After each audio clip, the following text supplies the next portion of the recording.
तर वीर कोणाला म्हटलं जातं? रामायणामध्ये केलेलं वर्णन आहे. त्यागवीरो दयावीरो विद्यावीरो विचक्षणः पराक्रम महावीरो धर्मवीरो सदाश्रितः. याचा अर्थ काय? वीरांचे 5 प्रकार सांगितलेले: त्यागवीर, दयावीर, विद्यावीर, महावीर आणि धर्मवीर.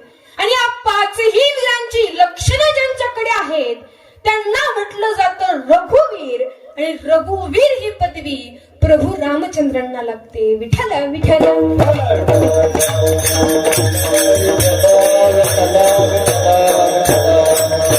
ते क्षेत्रातील वीर वेगवेगळे आहेत. महाभारतातील वीर कोण आहेत? अर्जुन. रामायणातील वीर कोण आहेत? हनुमंतराय. सगळ्यात पहिला प्रकार त्यागवीर. त्यागवीर ही कोणाला लागते पदवी? तर बळीराजाला. कारण बळीराजासारखा त्याग कोणीही केला नाही. बळीराजा दानशूर होते. जर समजा कोणी आपल्या दारामध्ये आला तर त्यांना रिकाम्या हाताने कधीच पाठवत नव्हते. बळीराजाने एकदा यज्ञ करायचा ठरवला आणि यज्ञ झाला. जे कोणी काही मागेल त्याला ते द्यायचं. परंतु थोडासा गर्व बळीराजाला झाला होता आणि देवाला तो गर्व दूर करायचा होता. म्हणून विष्णूंनी वामन अवतार धारण केला आणि वामन अवतार धारण करून त्या ठिकाणी बळीराजाच्या समोर आले. बळीराजाने विचारलं, तुम्हाला काय पाहिजे ते मागा. त्यांनी सांगितलं, आम्हाला त्रिपाद भूमिदान द्या. असं म्हटल्याबरोबर ठीक आहे म्हटले, त्रिपाद तर भूमिदान द्यायचंय, त्यात काय एवढं नवल, देऊन टाकतो. आणि देऊन टाकतो असं म्हटल्याबरोबर वामन अवतारातील विष्णू आपल्या मूळ रूपामध्ये आले, विराट स्वरूप धारण केलं आणि एका पायामध्ये पृथ्वी व्यापली, दुसऱ्या पावलामध्ये संपूर्ण ब्रह्मांड आणि पाताळ व्यापलं. आणि विचारलं, तिसरा पाऊल कुठे ठेवायचा? बळीराजानं सांगितलं, तिसरा पाऊल माझ्या मस्तकावरती ठेवा. आणि तिसरा पाऊल बळीराजाच्या मस्तकावरती ठेवण्यात आला आणि बळीराजा दाबला गेला, पाताळामध्ये गेला. म्हणून म्हटलं जातं ना, बळी सर्वस्व उदार, जेने उभारला हा कर, करोनी कहार पाताळी तो घातला. पाताळामध्ये बळी गेला. मग विष्णूंनी विचारलं, तुम्हाला आता काही मागायचं असेल तर मागा. बळीराजाने सांगितलं, पृथ्वी तलावरचं माझं सगळं वर्चस्व संपलेलं आहे, पण माझी आठवण म्हणून 3 दिवस पृथ्वीवरती साजरे करण्यात यावे. आणि त्यातलाच आपण एक दिवस साजरा करतो, तो म्हणजे कोणता? बलिप्रतिपदेचा दिवस. म्हणून बळीराजासारखा त्याग कोणीही केलेला नाही. म्हणून त्यागवीर कोणाला म्हटलं जात असेल तर ते बळीराजाला म्हटलं जातं. विठ्ठल विठ्ठल.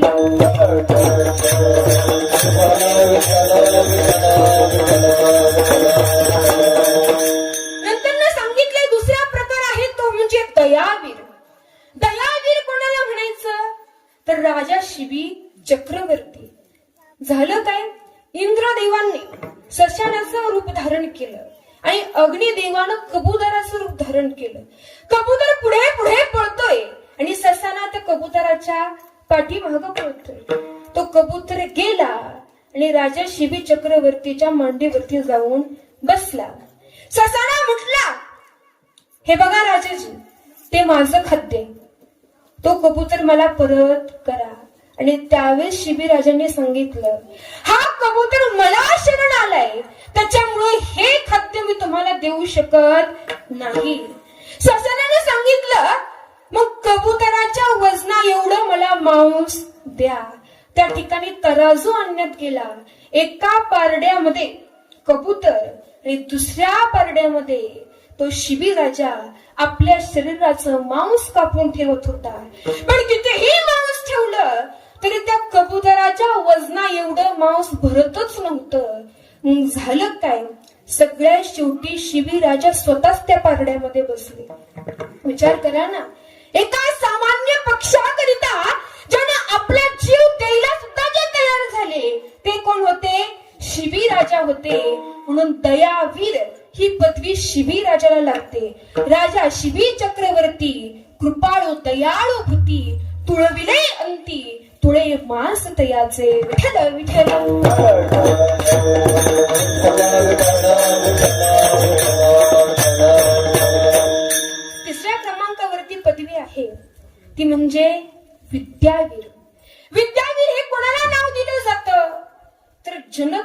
दिलं जातं. कारण यज्ञवाल्क्य नावाचे त्यांचे गुरु ब्रह्मज्ञानी आहेत.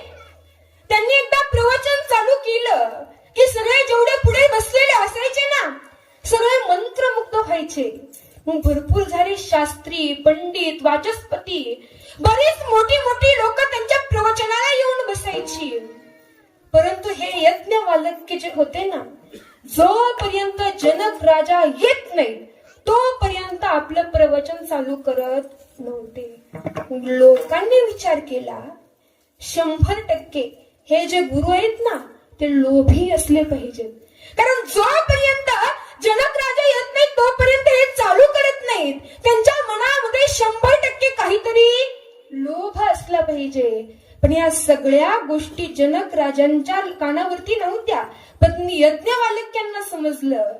आणि प्रवचन चालू असताना त्याने योग मायेनं सगळा सभागृह पेटवला. आणि सभागृह पेटल्याबरोबर सगळे श्रोते वर्ग तिथनं पळून गेले. पण जनक राजा उठले नाही. जनक राजा प्रवचनच ऐकत होते. बघता बघता अग्नी जवळ आला. पाय जनक राजांचा जळायला लागला आणि मांडीपर्यंत अग्नी आला.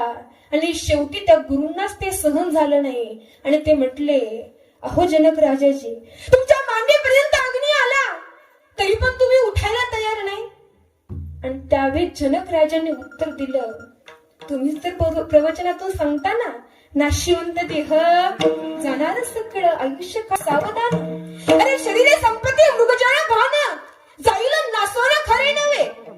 हे शरीर कसं आहे, नाशिवंत आहे. मग जाऊ दे ना, शरीर गेलं तरी गेलं, पण भगवंताचं गोड नामस्मरण माझ्या कानावरती पडलं पाहिजे. असा होता श्रोतेवर्ग.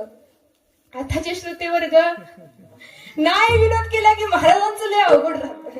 प्रत्येकाला वाटतं कीर्तनकारांनी, महाराज लोकांनी खूप सारा विनोद करावा, हसवावं. परंतु एक गोष्ट लक्षात ठेवा, देवाचे चरित्र नाठवे सरवता, विनोदाची कथा गोड लागे. लोकांना वाटतं कीर्तनातून विनोद ऐकायला असावा, पण जर तुम्हाला तुमच्या आत्मकल्याणाच्या दृष्टीने विचार करायचा असेल तर कीर्तनातून विनोदाची अपेक्षा न ठेवता देवाच्या चरित्राची अपेक्षा ठेवली पाहिजे. आणि माझ्या कीर्तनात तर शेवटपर्यंत देवाचं चरित्रच नाही. जीवावाल्यासारख्या टाळ्या वाजवायच्या ते ना, तर जोरदार टाळ्या वाजवा. कारण कसं माहिती, आता मेघालयाविषयी म्हणून मी तुम्हाला सांगते. एखाद्या दारुड्याच्या समोर ग्लास ठेवला आणि दारू ठेवली, त्या दारुड्याला सांगायची गरज पडत नाही. तो ग्लास घे, त्यात दारू टाकल, पुन्हा दारू पी, आपोआप दारू पितो. महिला वर्ग, शेजारची बाई भांडायला लागली, तुम्हाला सांगायची गरज पडते का? पदर खोचून पुन्हा तिला भांड, आपोआप भांडता ना.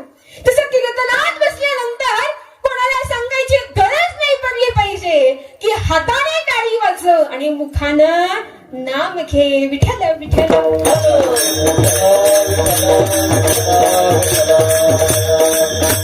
कीर्तन ऐकत असताना, देवाचं नामस्मरण गात असताना, ऐकत असताना कधीच कोणी कंटाळा धरायचा नाही. जो माणूस कंटाळा धरतो तो माणूस अघोर नरकात जातो. गाता ऐकता कंटाळा जो धरी आणि वास त्या अघोरी कुंभपाक नरकात जातो. त्याच्यामुळं कीर्तन ऐकताना, प्रवचन ऐकताना, देवाचं नामस्मरण ऐकताना कधीच कोणी कंटाळा धरायचा नाही. आता मी मगाशी म्हटलं विनोदाची अपेक्षा सगळ्यांना असते, परंतु विनोद म्हणजे साखर आहे बरं का. आणि तत्वज्ञान म्हणजे औषध आहे. तुम्हाला औषध खायला थोडस कडू वाटेल, पण त्याचा गुण 100% आहे. म्हणून कीर्तनकाराकडून औषधाची अपेक्षा ठेवा, साखरेची अपेक्षा ठेवू नका. विठ्ठल विठ्ठल.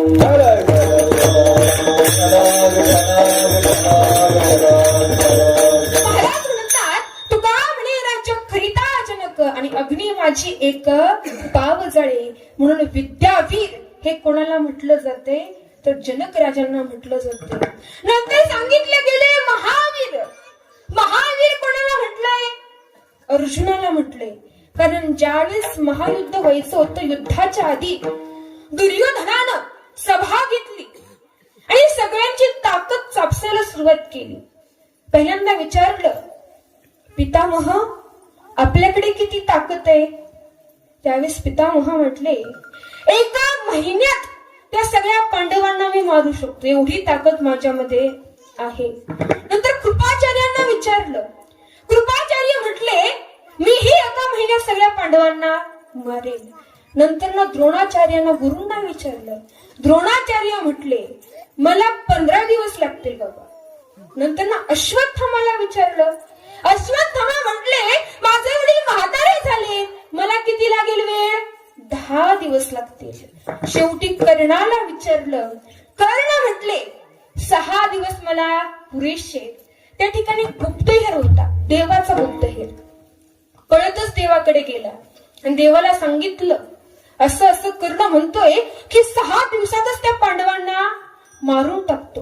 देवाला पण त्यांचं बघून इकडे लगेच सभा घेतली, सगळ्यांना बोलवलं आणि विचारलं. सगळ्यात पहिल्यांदा अर्जुनाला विचारलं, अर्जुना तो कर्ण म्हणतोय की 6 दिवसात पांडवांना मारून टाकतो, तू किती दिवसात त्या कौरवांना मारशील? अर्जुन म्हटले, देवा एकच दिवस मला पुरेस आहे. म्हणून अर्जुनाला महावीर पदवी लागते. विराट राजाकडे ज्यावेळेस अर्जुन होते ना, त्यावेळेस 11 अक्षहिणी महावीरांना अर्जुनानं पळवून लावले. म्हणून महावीर जर कोणाला म्हणायचं असेल तर ते आपण अर्जुनाला म्हणू शकतो. विठ्ठल विठ्ठल.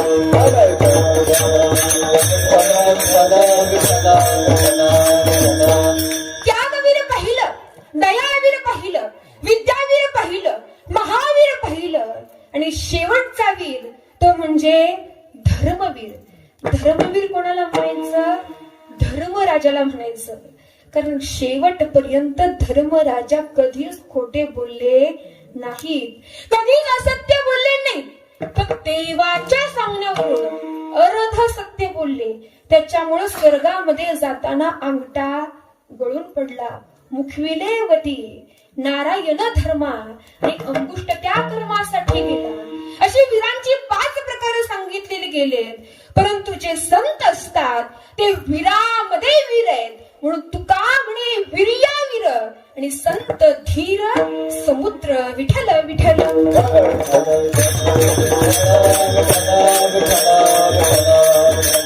आता मी धर्मवीर सांगितलं. आता धर्मवीर आणखीन एक जणाला म्हटलं जातं. कोणाला? शंभूराजांना. म्हणजे जे कर्माच्या क्षेत्रामध्ये वीर आहेत त्यांना आपण कर्मवीर म्हणतो. कर्मवीर कोण आहेत? कर्मवीर भाऊराव पाटील. स्वातंत्र्याच्या क्षेत्रामध्ये वीर आहेत त्यांना काय म्हणतो? स्वातंत्र्यवीर. स्वातंत्र्यवीर कोण आहेत? बोलत चला. स्वातंत्र्यवीर कोण आहेत? स्वातंत्र्यवीर विनायक दामोदरराव सावरकर. त्याच पद्धतीनं जे धर्माच्या क्षेत्रामध्ये वीर आहेत त्यांना म्हटलं जातं धर्मवीर. धर्मवीर शंभूराजे. विठ्ठल विठ्ठल.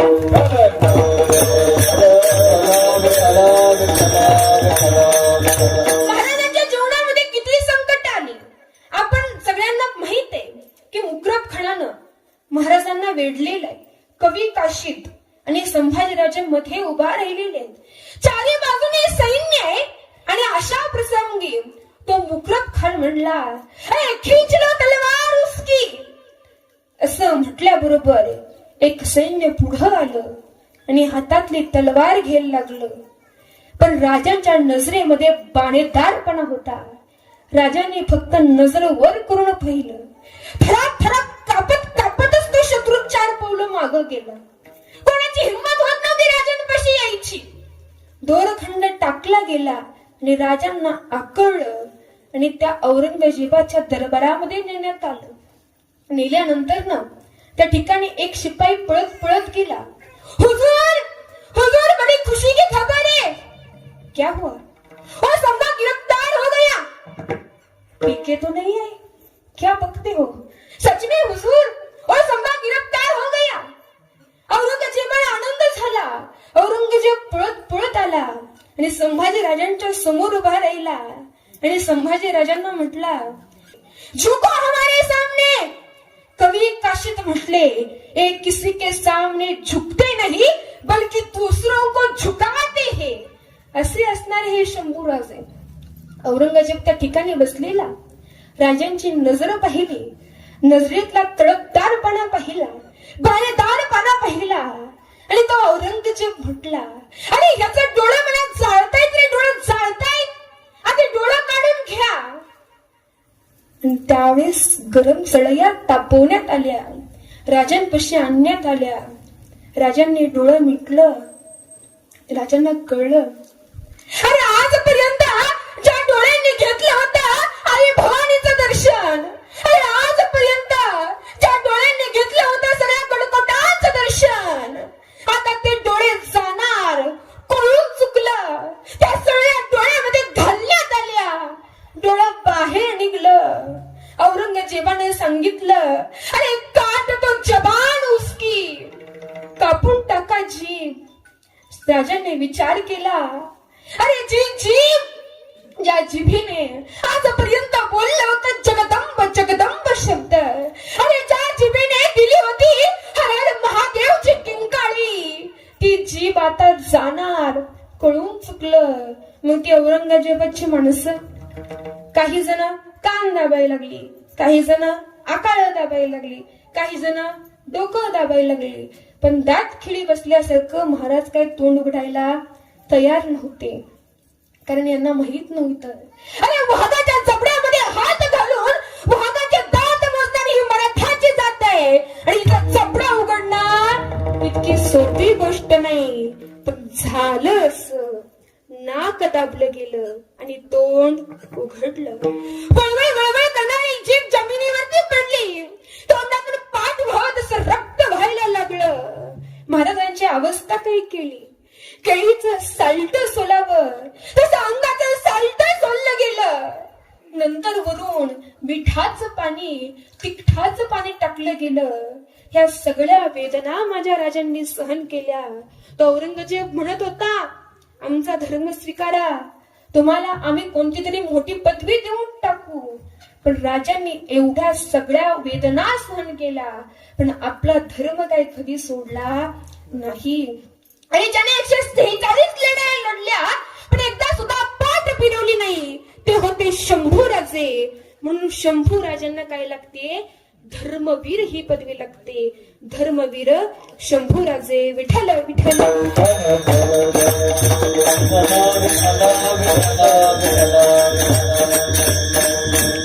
पण माऊली म्हणतात, आम्ही वीर कोणाला म्हणतो? माऊलींच्या भाषेमध्ये वीर कोणाला म्हणायचं? तर ज्यांनी इंद्रियावरती विजय मिळवलाय त्यांना माऊली म्हणतात आम्ही वीर म्हणतो. कारण इंद्रियांना ताब्यात ठेवणं सोपी गोष्ट नाही. चिरंजीव पदामध्ये आलेलं वर्णन आहे, हा पंच विषय माझी प्रथम, शब्द विषय संभ्रम, स्पर्श विषय सुगम, उपक्रम तो ऐसा. नाना मृदू आसने घालिती, विचित्र पर्यक निद्रे प्रती, नर नारी शुश्रूषा करती, तेने धरी प्रीती स्पर्शाच. रूप विषय ऐसा गोवी, वस्त्रे भूषणे देती बरवी, सौंदर्य करी जेवी, देही भाविश लाग्यता. रूप विषय ऐसा जडला, रस विषय कैसा झोंबला, जे जे आवडे तयाला, त्या त्या पदार्थाला अर्पिती, ते रस गोडी करिता, घडी न विसंब धरी ममता, मग गंध विषय ओढिता, होय तत्वता त्या कैसा. तुम्ही म्हणसाल महाराज, तुम्ही जे काय बोलला ते तुमची तुम्हाला आज कळलं. याचा अर्थ काय? याचा अर्थ सांगतो. कानाला वाटतं काहीतरी चांगलं ऐकायला असावं, परंतु हेडफोन घालून हिंदी गाणं ऐकणं ही आजकालची फॅशन झालीये. डोळ्याला वाटतं चांगलं काहीतरी बघायला असावं, पण टीव्ही आणि मोबाईल याच्या व्यतिरिक्त काही चांगलं दिसेना. जिभेला वाटतं चांगलं काहीतरी चटक्याचं खायला असावं, नाकाला वाटतं चांगला वास असावा, म्हणून डोळ्याला चांगलं पाहावंसं वाटतं. याला आपण म्हणतो रूप सुख. नाकाला चांगला वास असावासा वाटतो, याला म्हणतो आपण गंध सुख. जिभेला चांगलं खावंसं वाटतं, याला आपण म्हणतो रस सुख. कानाला चांगलं ऐकावंसं वाटतं, याला आपण म्हणतो शब्द सुख. त्वचेला चांगला स्पर्श असावासा वाटतो, याला आपण म्हणतो स्पर्श सुख. इंद्रियांनी ही सुख कशी घ्यायची? तर देवानं आपल्याला हा देह कशाकरिता दिलाय?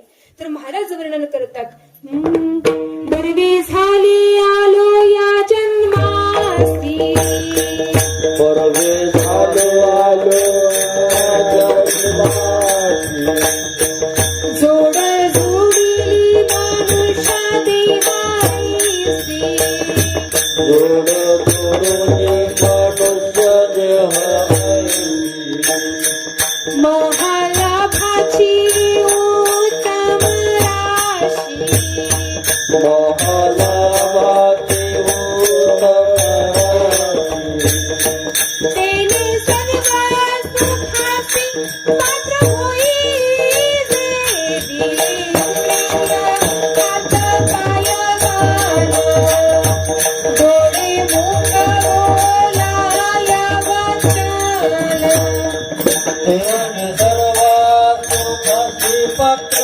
होणे दिले हात पाय बोलाया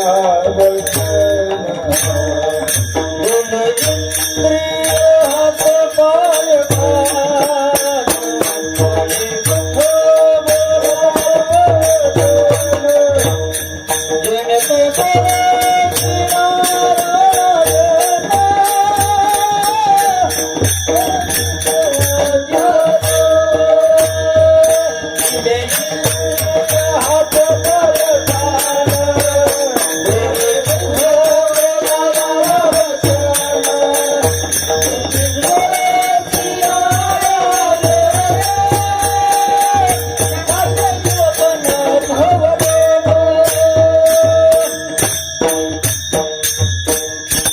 दिले इंद्रिय हात पाय कान डोळे मुख बोलाया वचन जेणे तू जोडसी नारायण नासे जीवपण भवरोग.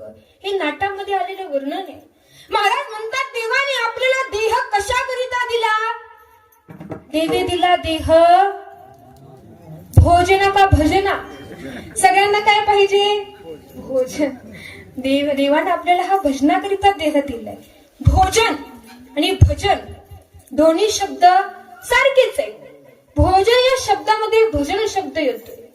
म्हणून एक गोष्ट लक्षात ठेवा, भजन करताना भोजन नाही केलं तरी चालतं, पण भोजन करताना भजन केलं पाहिजे. का तर भोजन शब्दात भजन शब्द आहे. म्हणून भोजन करताना सुद्धा काय करायचं, भजन करायचं. देवानं सुंदर असा देह आपल्याला कशाकरिता दिलाय तर भजनाकरिता दिलाय. बरेच जण म्हणतात आधी पोटोबा आणि मग हे झालं तुमच्या माथ्यातलं, पण गाथ्यात काय आहे तर आधी भजन करायचं आणि नंतर भोजन करायचं. विठ्ठल विठ्ठल.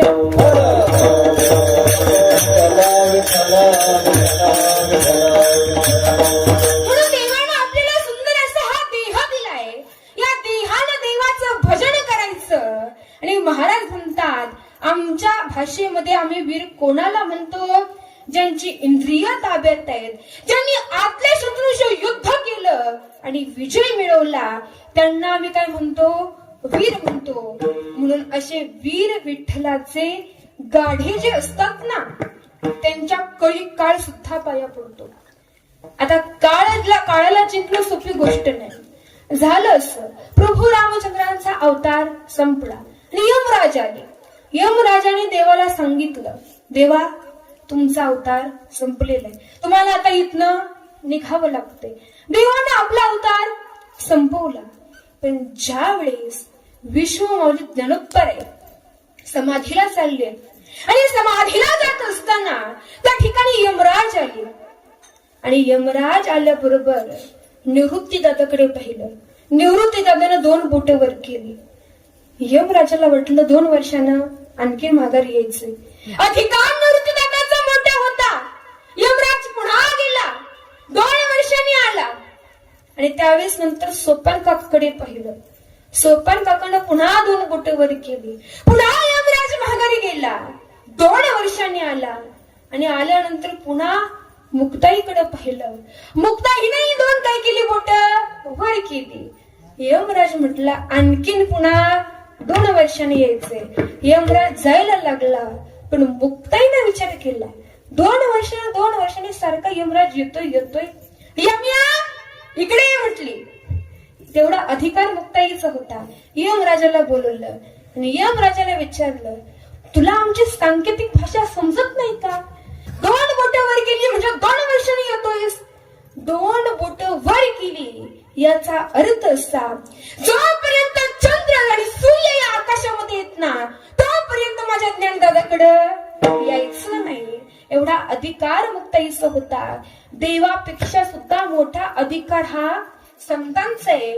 म्हणून आपण बघतो की प्रभू रामचंद्रांचं मंदिर प्रत्येक गावामध्ये नसतं, पण हनुमंतरायाचं मात्र मंदिर प्रत्येक गावामध्ये. त्याचं कारण आहे संतांचा अधिकार हा देवापेक्षा सुद्धा मोठा आहे. म्हणून कळीक काळ सुद्धा या संतांच्या पाया पडतात. त्याचं कारण आहे त्यांचा अधिकार एवढा कशामुळे वाढला, तर त्याच देवाचं नामस्मरण केल्यामुळं. म्हणून आपण सतत देवाचं काय करायचंय, जय घोष करायचा आहे. अभंगाच्या द्वितीय चरणामध्ये करते